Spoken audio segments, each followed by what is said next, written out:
I would like to move on to our next speaker, Roberta. And with Roberta, we had several conversations, and the speciality in therapeutic approach towards things such as previously mentioned, anxiety, etc., was always fascinating to me. And recently she was published in The Guardian in a wonderful article, I think it was called like Summer of Anxiety, which sounded like delightful. Well, I'm high on neuroticism. Every summer is a summer of anxiety for me. So to me, it's perfect. Finally, an article which represented how I feel in the summer. She also appeared recently on the BBC. So if you're interested in what Roberta has to say, as well as listening to this talk, of course, afterwards, you can go on YouTube or Google and look at the Guardian article, BBC, etc. But I'm also very much looking forward to what she has to share with us right now. So Roberta, over to you. Thank you very much. And thank you very much, Mattuno. Well, I'm going to put it out there. My talk is not going to be probably as animated as Mattuno's because he's a fantastic speaker. And my apologies if some things have already been covered. But I was really thinking about transitions and the return to the workplace. I think it's really helpful for us to be thinking about actually people aren't returning to work, they're returning to the workplace because they've already been working during the time of coronavirus.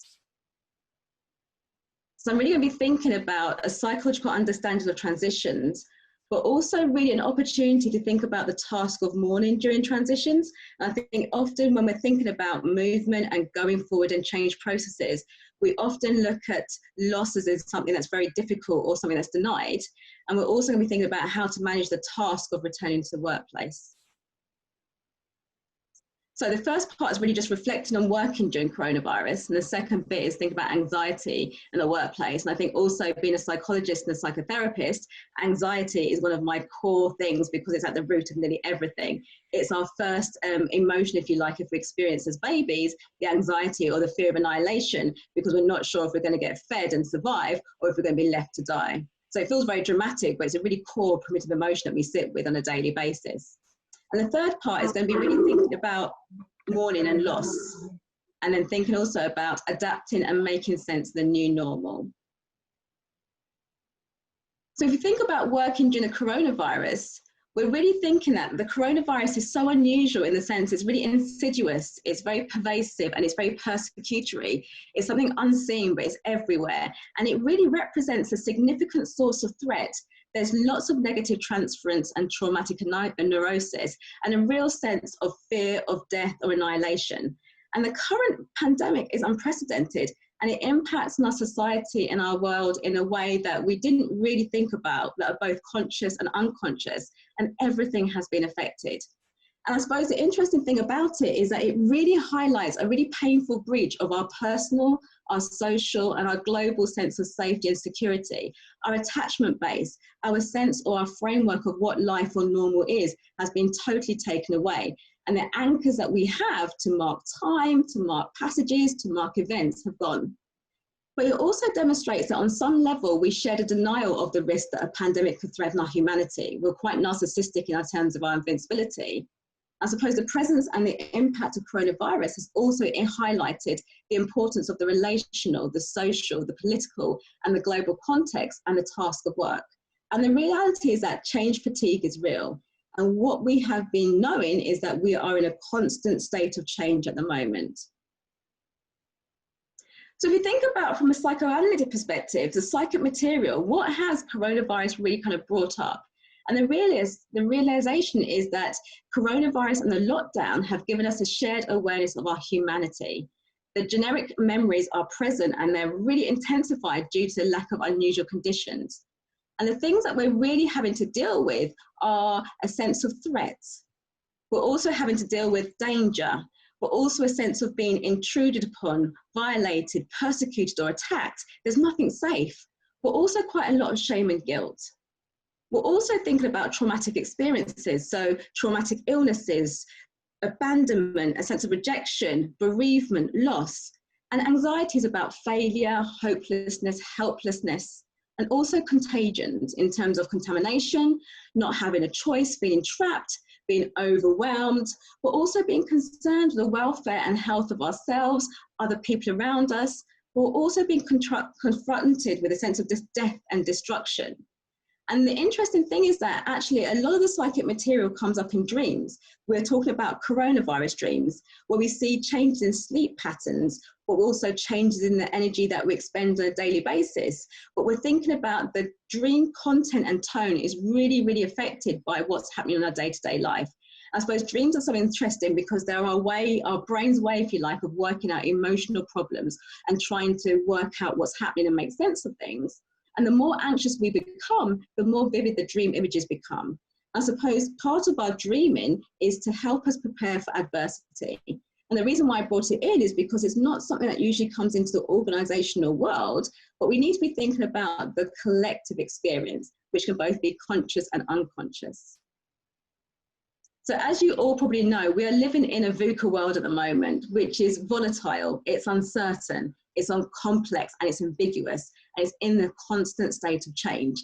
And because we're in this VUCA world, we're going to be having a very, very emotional response, a very, very primitive response. So if you think about it, our amygdalas are activated, our prefrontal cortex are offline, and our limbic system is basically going to overdrive, either in terms of fight, flight, or freeze responses. And this is part of what we're having to work with when we think about the transition back to the workplace. So if we think about the actual process of returning, we need to be thinking about, why are we returning to the workplace?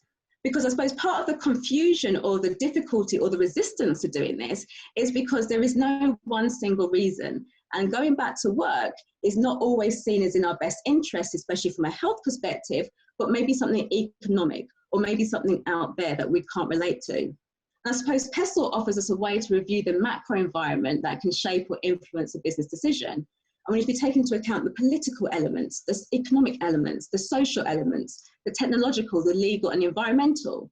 I suppose part of the current difficulty of returning to the workplace is that it's implemented, but it may not be a good business decision. So when we're thinking about this, we're also thinking about, when you think of workplace, what actually comes to your mind? What is the workplace? We're thinking about the situation and it being dependent upon our own context. We also think about, what are we saying by returning to work? What does that mean? How do we feel about it? What are our associations, our feelings? And also, how do we get buy-in from our staff, from our leaders, from the world, if you like, the society, about the transition process of returning to work when everything actually still feels quite dangerous at the moment? So if you think about this, the function of the workplace is a physical base, it's a secure base, and that really links into attachment theory. It's also thinking about having control of the environment via 3 types of security. So we're thinking about the environmental, the physical, the procedural, and the relational. But also the workplace is a parental object, which denotes resilience, transparency, authenticity.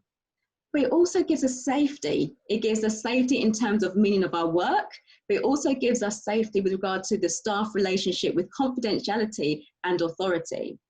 And it's containing, it's holding, and it's a meaning-making space where anxieties can be thought about and made sense of, attacks can be withstood, including the possibility of reinfection. I suppose the place of work is not just a place, it's a source of interpersonal connectedness. And I think this might link into what Martina was talking about in terms of also the digital workplace, but we're thinking about how we connect to each other. And an organisation is made of people who have relationships with each other. And so the workplace is an object and it's powerful for workers, but it's important not to underestimate the function of it and the impact it has on staff at all levels of the organisational hierarchy. So why think about work and grief? Well, I think a lot of people are just feeling something at the moment, and it kind of gets put into this world that we can't quite put our finger on it, we can't quite name it in it. But really, we're grieving a world that's now lost. But being part of humans and living in the 21st century, we want a quick fix and we want to feel better and we want to get back to normal. But normal doesn't really exist anymore. And I suppose the difficult thing with grieving, and especially when things happen that are beyond our control or that are unexpected, the fact that it's shaken our trust in these systems. It's really turned our life and our world upside down, and nothing makes sense. And I think a word that I've used quite a lot in my practice is discombobulated. And with this, the definition of the workplace and the task of work has changed. We're having to think about being much more intentional in our communications. more intentional in our connections, but also think about what we have to let go in order to survive and just be. I suppose the idea of the workplace that's been lost is that it's no longer a brick mother, it's no longer a concrete building, it's now a state of mind. And that is an interesting shift that people are having to make. I suppose the coronavirus presents the opportunity that allows us to take a step back and really reflect upon the function of the usual workspaces, whether we need them, whether we can be more effective. And I think this links into PESTL as well, because we're thinking about just because we're returning to something, just do we actually need to? Is it in the benefit of our business and our primary task? I suppose the denial function, which was a cultural superego of the setting, which was supported by the usual setting, is now gone. And so part of what we're sitting with is loss is a powerful experience that's pervasive in coronavirus times, as well as the Black Lives Matter times, as well as the idea about returning to work, as in terms of having the lockdown restrictions lifted. And we're also having to sit with our belief in the power of authority to keep us safe has been broken. I suppose part of what we're thinking about is that when we're returning to work and thinking about grief, we also have to think about how do we support the grieving function? How do we reinstate something like trust? And I think this is when we start to think about actually when unprocessed or unconscious or sort of repressed materials start to come up and exactly come up in the workplace and actually contribute to the resistance that we're seeing towards some of the return to workplace processes. And so we think about the fact that coronavirus has changed our lives in many ways.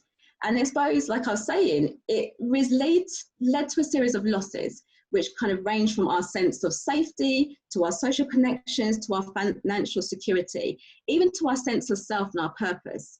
I suppose we're also experiencing anticipatory grief, which is the idea that we're possibly grieving something in the future that we don't know.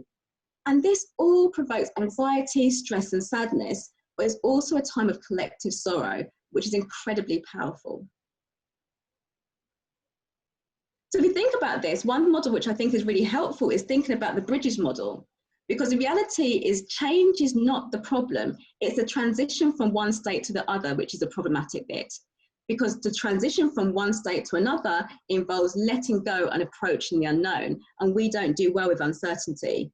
As humans, we have an amazing capacity to stay the same, and we will work hard to do that even when it's not in our best interests. Because change is an experience that's filled with resistances associated with anxieties, sadness, anger, and guilt, and actually change the process that's fought in the mind.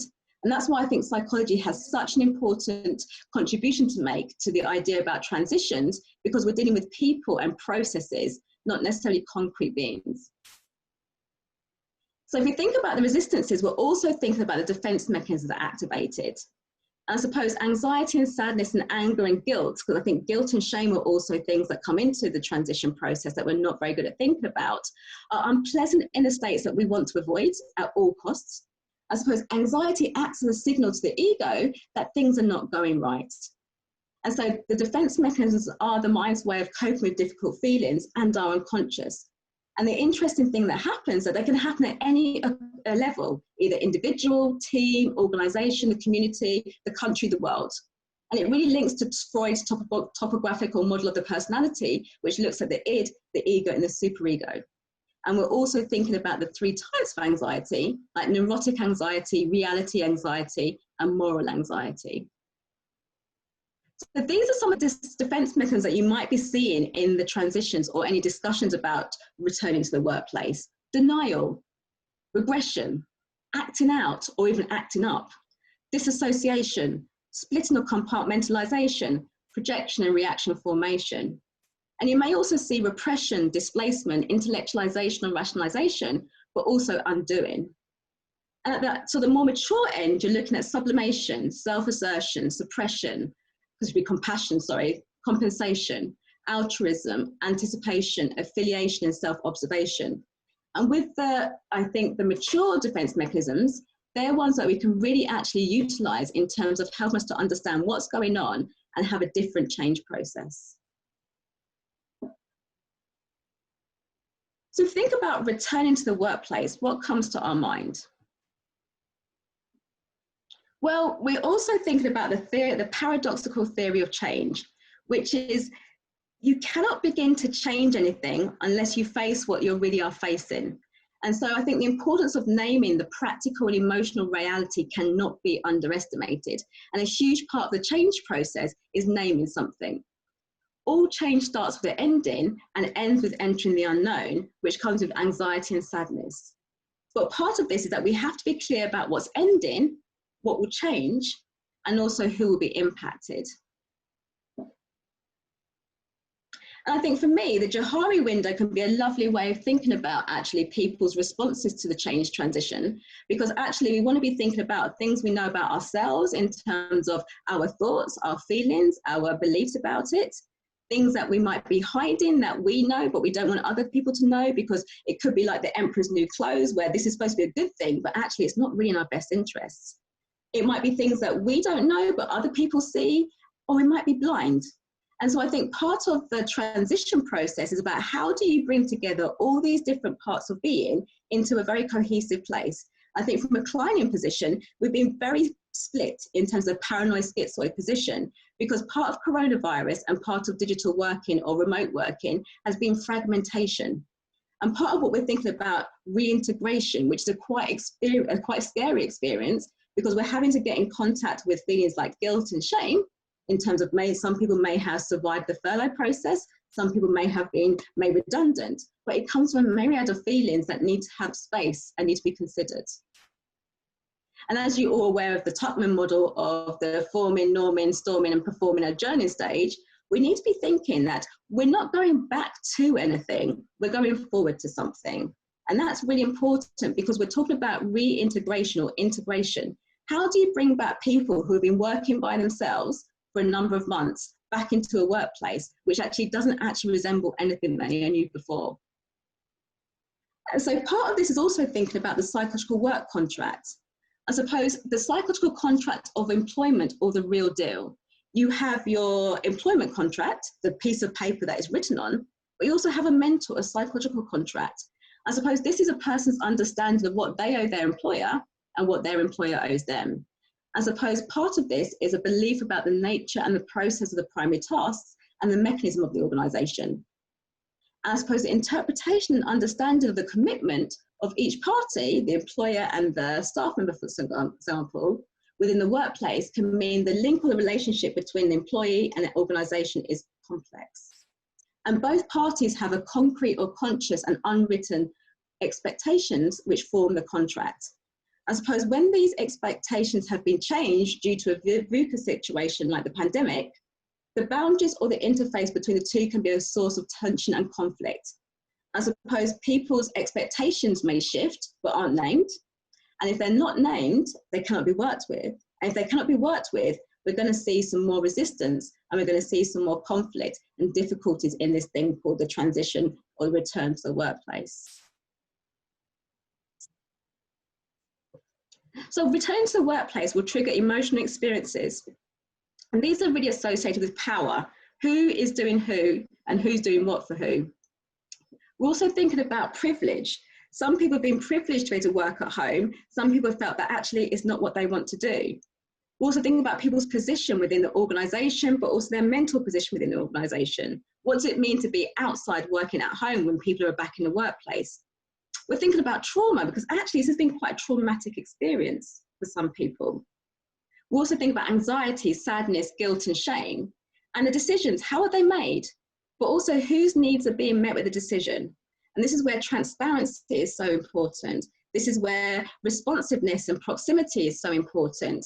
And I think this is where honesty is important, because if people understand with what they're working with, they're more likely to think about going the extra mile or committing to something. Is when they're not sure about something that they'll look after themselves by taking a step back. And this links us also to the psychological work contract. So what we don't want to do is essentially create an echo pandemic, which really is a new term that's kind of a sort of surface that describes the possibility of widespread mental health issues that resemble coronavirus, but on a larger scale. So we're thinking about actually workplace re-entry anxiety, which is a form of stress. And it's the fear of being unable to or not wanting to return to the workplace. Because the workplace for some people is no longer that brick mother, that place of connection, security, safety, excitement, creation. it's actually a place of danger and possibly death. For other people, it is a source of escapism, it's liberating, they can't wait to return. But also it can be quite scary in terms of actually maybe the commute and how do I do it. You also have to think about people's mental maps. You know, staff re-entering a physical workplace essentially are thinking about how they did it before they left. And I suppose part of the difficulty with this is that people's ending with the physical workplace was really abrupt. You went in on Monday and then Tuesday you were told to work at home. There was no time to prepare. There was no time to process. There was no time to adjust. So actually staff can be re-entering the workplace with a pre-established routine and could be quite shaken when things look very different, or actually it doesn't actually resemble the workplace they left. And that actually can be a real shock, especially if we think about the grieving process, because actually they're not necessarily mentally prepared for the reality of the change. We talk about it, but we haven't seen what it looks like. And I suppose as staff have lost their familiar mental map of the workplace, they're struggling to let things go because this mental map was safety and security as a transitional object. It kept them safe, but they're having to let that go. And we're also thinking about change fatigue because the general sense of apathy towards organisational changes, life changes, current changes, everything is all about change. And I suppose it leaves us feeling unfocused, uninspired and unsuccessful. And as research shows that up to 70% of transformation efforts fail because of change fatigue. And it also links to cognitive load. We're thinking about how much of our cognitive capacity do we have to put into managing a task or a change process. And these all are things that need to be taken into account. So really we need to be thinking about how do we go from a red VUCA, which is volatility, uncertain, complexity and ambiguity, to a green VUCA, which is all about vision, understanding, clarity and agility. And the mechanism of change is really about communication. And part of the communication is also our emotional agility, because we're thinking about what is emotions, and actually they do have a place because the link between work and emotions is complex. I suppose emotions are important because they actually give us important data. They help us understand what's happening and their normal responses to abnormal situation. And the thing I love about emotions or an experience is that it often gets fragmented and split. And so different people will be carrying different parts of it. And it's by bringing everyone together that you get a nice holistic picture, because emotions communicate what is needed, what is important, and where the resistances to change transitions may be. I suppose part of the work of going back to its workplace is actually having a temperature reading among emotions. And part of it is by respecting them and validating them, responding to them with empathy and naming them and giving them space. And that really comes with having a sense of psychological safety, because the workplace, as I said before, is not just a place, it's a state of mind and it's an experience now. So like I said, the importance of the green VUCA is people are willing to commit to the task and process of work if they believe that actually there's a future, even if this is dynamic. They want to be kept in the know, even if it is to know that you don't know. And then they could be more willing to take positive risks. And positive risks come with creativity, it comes with energy, and more importantly, it comes with hope. And I think hope is a real key component of any transition, because there has to be the belief that the transition will change. It will actually produce something better. And that feels like quite counterintuitive at times, because we often see change in terms of loss, but good things come from change. And for this, communication is essential. So when we think about actually managing the transition, it's really important to acknowledge. We need to be thinking about what is the reality of situation if we think about the paradox of change. We need to be thinking about the current political, economic and social context. We need to be thinking about the impact of working at home, of having all your boundaries in terms of work, social, living, leisure, rammed into one space, and even one thing called a computer. How does that feel? We also want to be acknowledging the impact of furloughing, job losses, redundancy, uncertainty, Black Lives Matter and coronavirus. And we also want to be thinking about how do we reframe? So we're not going back to work, we're returning to the workplace. I suppose it's so important of redefining or reframing the concept of the workplace, because is it physical? Is it digital or virtual? Or is it a hybrid of the two? And if it's more likely to be a hybrid of two, you have to think about how you navigate the two spaces and the boundaries. You're also thinking about the communication. So you're really thinking about how do you communicate purpose and vision, the organisation and the team.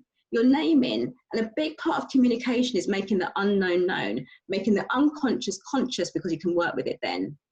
You're kind of being transparent about the decision to return to workplace. You're being honest, open, but you're also being human, which is about sharing the impact on you.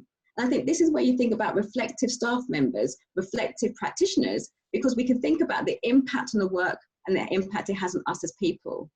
And you're thinking about responsibility or responsivity and proximity, but curiosity. Curiosity is one of our greatest skills when it comes to management, change management transitions. And also psychological safety. We're thinking about stability. So we're thinking about the emotions associated with the process, the anxieties with difference and loss and change. And I suppose the idea is that change is grief, and it's a grief that is a change that was not wanted, but we had no choice. And also about recognizing that staff will have different emotional experiences towards the lockdown and the process of returning to work. You also be wanting to connect with others, thinking about an organization is made up of relationships between people. And you want to be thinking about how the experience of coronavirus has been really characterized by disconnect. You want to be thinking about collaboration. And you also want to be thinking about adapting. The idea about resilience is that it's not just the ability to cope with adversity, but it's the ability to adapt to adversity. So you're thinking about not reinventing the wheel, but also not clinging to the past. And you're also modeling, because actually we learn about the unknown through people who have a different way of viewing it or have actually been through it themselves. So the grief model can sort of be applied, but not necessarily, because we're not necessarily thinking about death, we're trying to be thinking about change. But the sixth and seventh stage is quite important. Because in the grief model, the idea about the fifth stage is acceptance is not an endpoint, and it actually wasn't enough. But the sixth stage was about meaning making, which is really about how do we understand this change process? What do we make of it? What sense do we make of it? And from that, you can get hope. And hope has energy. Hope is creative, and hope is dynamic. So what I'd like to say is welcome to the future. Enjoy it. Embrace the idea of thinking about what it can look like, but also say goodbye to something. It's sad, but we don't need to cling on to it in order to succeed and, I suppose, evolve and achieve the things we want to. So when you're thinking about the change process, I've just left you with some reflective questions. You can be thinking about, what's your emotional profile? What's your team or organizations? What's your experience of returning to the workplace or discussions about it? What are your anxieties or sadness, both conscious and unconscious? And has there been anything surprising about working during coronavirus and returning to the workplace? What has been unsettling, or even what has settled? How do you integrate people who've been working apart? But also you can think about what has been your contribution to the transition process. I suppose a crisis is a terrible thing to waste, and you can be thinking about how can I or we make meaning from this experience? Can there be any unexpected gains and benefits? Because one of the antidotes of pain is gratitude. And you can think about, what can I learn?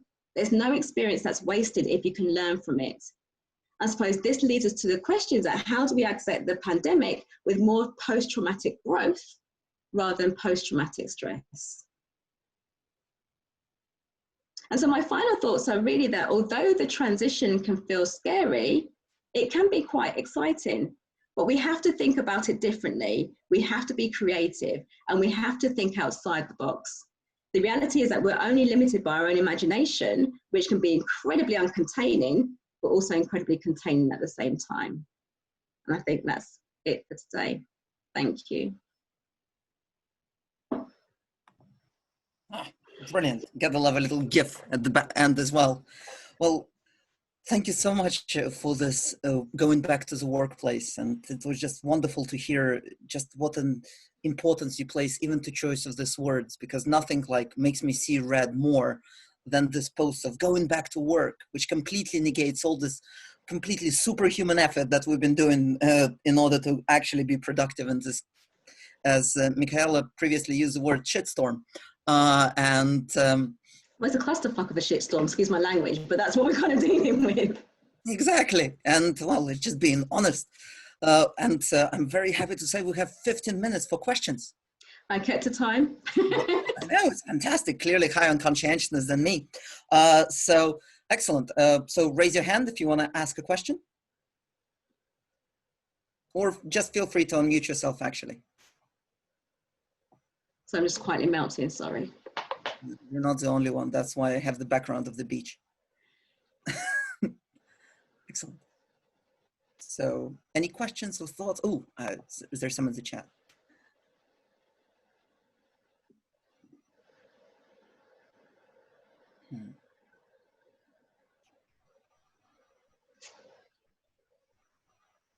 I know we didn't have time for questions before, so people are not used to it. Things might pop up. We've still got some time. Oh, yeah. But I hope everyone found it helpful to think about it from a slightly different perspective. Oh, absolutely. Susan, you mentioned that it's a great angle and perspective. Can you tell us a little bit more about what you enjoyed about the talk? I think for me, it was looking at it from Freudian perspective, which I never would have thought about. So that was really cool. I'm a great fan of of the primitive versus, the trying to be advanced and technological, and this power balance between the two. So for me, that was a really interesting angle. And I think that's where we're at now. It's this primitive desire to live, to survive. And so that amygdala definitely kicks in heavily. But then we're sitting at our desks with all this technology in front of us, and it's really difficult. Yeah. So for me, that was a really interesting angle. And I think the fact that you ended it so positively was awesome. So you had these sort of dips of, things are terrible, and then it went sort of, they're down. So you had these wonderful waves of emotion going through your presentation, but you ended it off on such a lovely, powerful note. So for me, that was really inspirational, and I found it quite empowering. I'm feeling quite energized, actually. So thank you for that. You're welcome. Thank you. Wonderful. I think I saw Lee. Did Lee have? Yeah. Hello, Lee. Sorry, I did see you. Absolutely awesome presentation. So thank you. I think Lee, can you speak up a little bit? Can't hear you. I hope I put my mouthpiece down. I was too busy drinking earlier. That's water, by the way. Yeah, awesome presentation. So a big thank you. It's a very general question. How are you sort of sensing, feeling in terms of your engagement with business leaders? Are they embracing everything that's been said, or are they in the state of the early stages of that grief of thinking, oh my God, what's going on, a bit chaotic? I can imagine a lot of people would be at different stages, but it's, how are you feeling about the whole thing? I mean, I think it's a really complex question, because the reality is that we're going through something at the same time, which is unprecedented. So any decision we're making, we're having to think about, how does it affect me? So even like me going back to face-to-face work with my clients, part of me is thinking, I don't want to get sick. And we're kind of faced with a situation that two people can be in a room and they could potentially kill each other. And that's terrifying. So I think leaders are really struggling, actually. Why are we going back? How do the decisions make sense? I'm just as confused as you. But we have directives because we have pressure, we have profit, we have people. So I think they're really struggling to make sense of it. But the thing that they're doing that's quite helpful is just reflecting upon it, because it all gives us meaning. And the reality is that we're going to have to go forward to something, but it might be this process of really tussling with something, disentangling it, that helps us come to a different meaning. And it might just be part of the process, but it's challenging. I think everybody's struggling with it. And I don't think anyone's really, really excited to go back to the workplace. But I think they are looking forward to something that allows them to continue and have something that's sustainable, and allows them to continue and, I suppose, have the work-life balances that they've started to get from coronavirus lockdown, but also still work in a way that's profitable and that works for them. That's great. Thank you. Excellent. Yes. And leaders are just as anxious as everybody else, because we're all human. Simon, I've noticed you have unmuted yourself a couple of times. Yeah, I did.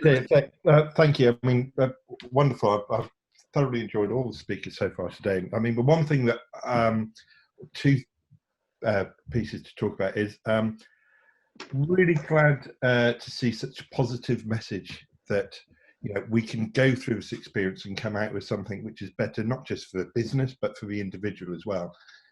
And it's something that I've certainly not picked up in any conversations with our big clients. I think everybody's still, in this sort of the negative mindset at the moment. And I think if there's any way of how to build on the positive takeaways from this for all, it's just a really wonderful way of looking at it, and I've really enjoyed that. I'm certainly still digesting it really, and look forward to sort of carrying on having this conversation. Really, it's all I wanted to say. No, that's really helpful. I think for me, the thing is that to move forward, people have to have their reality acknowledged. And I think part of it is acknowledging that it's difficult. And we are, we're not even in a post-corona world. We're still in a corona world. And if we think about growth, you have to almost finish something. So we're trying to do something while in the midst of something. But I think it's how you hold on to that and be grateful and express gratitude. And I suppose get in contact with the achievements, because we've all managed amazing things. The whole world went digital in a matter of hours. That's amazing. So I think it's about how you hold on to this. And I think as, organizational practitioners, sometimes, and I suppose as a therapist, sometimes my role is to hold the hope when the client can't. And then hopefully they can start to take it on little by little. But I think that's an important thing that we need to be holding on to. Absolutely. And also to give ourselves some time, as you say, what we're finding in our world, the workplace world, is everybody's trying to conclude and have an answer now. And we're still going through that process.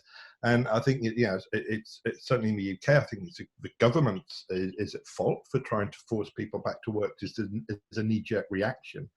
And just thinking that returning to work is going to solve all of our problems as well. It's, as you say, we're never going to go back to what we were. So let's try and get back to something which works better for everybody.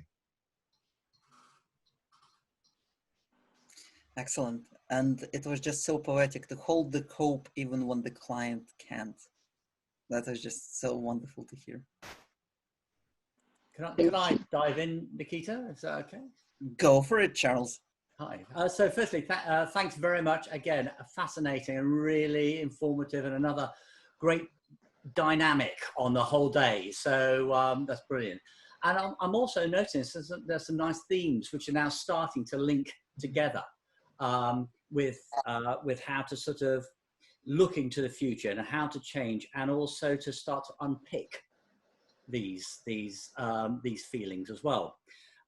What I would like to just add on what Simon was speaking about is I haven't seen much, believe it or not, on LinkedIn from our general psychological community now, and sort of trying to hone in and mine in a little bit on these awareness issues with this sort of granularity. And that brings me to the question here, with this back to work, this lack of emotional empathy and reach out in a way, and it's to do with expectation management. And I don't think that's being addressed here adequately. And equally, the pressure of time versus the economic expediency. And in particular, that in your experience working with people, would you have any choice words or words of wisdom on how you might manage helping coach, senior leaders with their pressures of time versus that and economics and trying to be empathetic?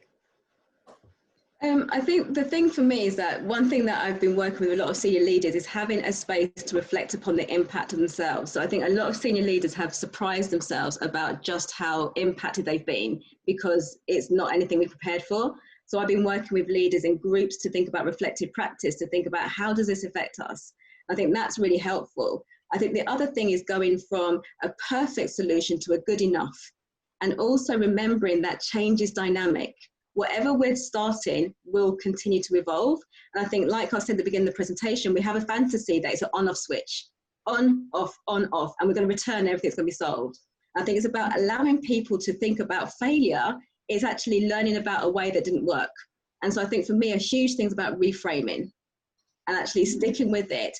And I often, I think my clients think I'm a broken record, because it is about just holding the position that they can't and helping to have a different perspective. Because when you're in it, it can feel very overwhelming, it can feel very despairing, it can feel very vacuous, and it can feel incredibly scary. And so I think for me, it's really about helping to reflect and remember they're humans. It's about doing a good enough job that you will fail, but that isn't a bad thing. It just helps you understand what to do next time.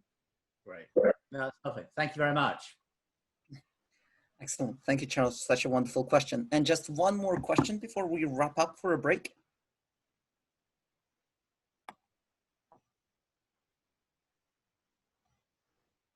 Mm-hmm.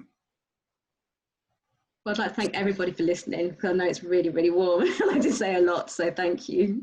That's perfectly all right. I mean, yes, I mean, it is ridiculously hot, but we'll talk about global warming maybe in our next event. So one problem at a time. So I noticed, Mark, you unmuted yourself. Is that coincidence or is there a question? No, it was intentional. Thank you so much, Roberta. Amazing presentation. I just wanted to ask, whilst you've looked at your domain, your fields and the interpretation, what has your subjective experience of COVID-19 been like, and what has helped you? I think my subjective experience has been, it's intense, it's relentless. And I think any time that I felt that I'm getting my head around something, a number 64 bus just comes and flattens me. So it's always about, you know, if I think about my fight flight response, I'm always on edge thinking. So it has felt really relentless and it has felt very difficult. But at the same time, it has been such a beautiful experience that I've had opportunities that I would never have had before to do things and to bring psychology to a new way of being, because I think people are now having to reassess what's important. The material things, maybe not so, but relationships, connections, how do we talk to each other? So I think from my perspective, organisations have become a lot more responsive to having psychological input into organisations. And that's not just working with the leaders in terms of coaching or reflection practice, but even in terms of types of training they're offering. So I do training on sleep, I do one on self-care, I do one on mindfulness, all these bits and pieces. They're now starting to think that actually the work and the mind, the body and the mind, these are all connected. So I'm not going to say, I don't want to go through it again. I'm not going to lie, once is enough. But I've really valued this awful crisis in terms of what it's brought to light and actually showing us a different light about humanity, but also showed that our resilience and our capacity to do things, as well as be destructive, is that doesn't actually, we're only limited by imagination.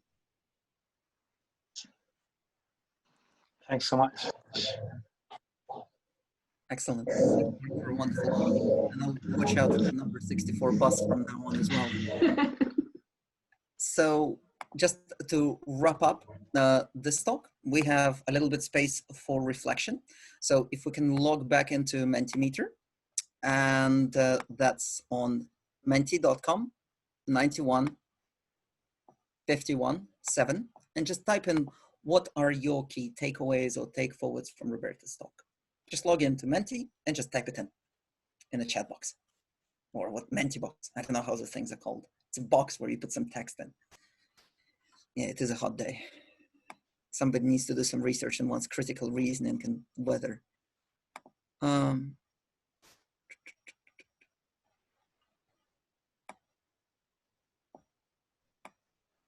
Awesome reflective questions. Red and green VUCA, nice. A bit of color coding. Need for team reflective practices. Crisis is a terrible thing to waste. Think differently for a different future.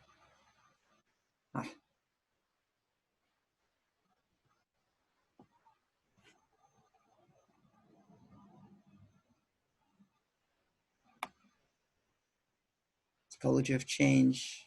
Red-green VUCA seems to be a hit. Excellent. Anything standing out for you, Roberta? I think for me, the reflections, because I think part of what we have an opportunity to do is to step back and think. And I think crises are often, you know, between March, I suppose, and now, we've been in a panic, manic, adrenaline-fueled state. We've just been trying to make it work. And I think now we're seeing a lull where we can actually take a step back and start to think. And I think that thinking is crucial because that provides the foundation for the next step. So I think for me, that is really, really important. And I really like the idea that people are resonating with the green and red VUCA, because I really like the idea about it and the fact that communication is a huge mechanism of change. And my favorite word is curiosity. So I think they're the things that really do kind of like resonate with me, and the fact that the workplace is a state of mind. Excellent. The wonderful something to wrap up on. So Roberta, thank you so much for sharing your wisdom, insight, and the level of both academic rigor and spirituality without being overly spiritual within that presentation. Was just like a balance I never seen before. So I'm still digesting that. Thank you for inviting me, and thank you to everyone for listening and contributing. I appreciate it.